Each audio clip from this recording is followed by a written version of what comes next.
Shari Mitteco here, the creator of the Diet Terminator program and the CEO of Women, Wine, and Wellness.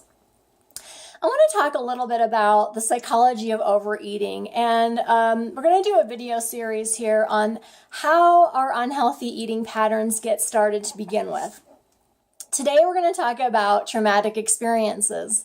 So a trauma can be anything from very, very serious, losing a loved one, being a victim of a crime or an abusive situation. It can also be something not so serious, but maybe the person who's the victim of that trauma is either very emotional in spirit, or they just don't have the emotional intelligence or coping mechanisms on how to deal with the trauma in general.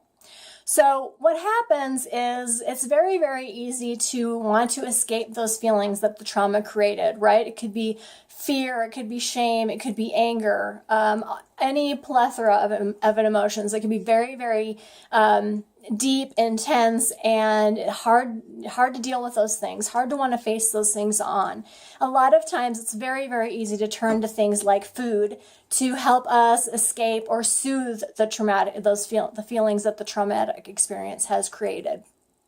And we do have an entire group of food, we even call comfort food, that can do just this thing. Even if it's short lasting, it might only last 20 minutes of the feel good, but the food actually does have a chemical reaction with the brain that boosts our serotonin levels, that does in fact help us feel better for that short period of time.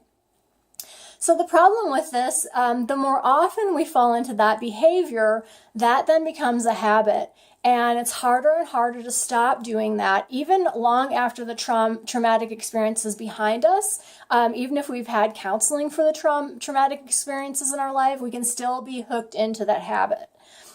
So I'm going to give you a tip, just if that's you, just to start paying attention to why you're reaching out to certain foods.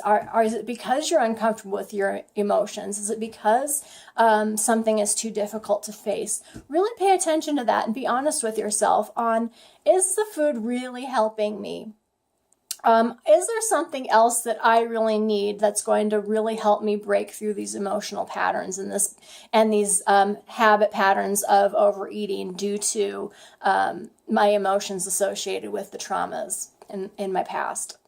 So those are some tips you can do if you're stuck in a traumatic experience overeating pattern. So next, in our next video of the series, I want to talk about how wanting to be in control could have started your overeating patterns. So until next time, thank you so much for watching.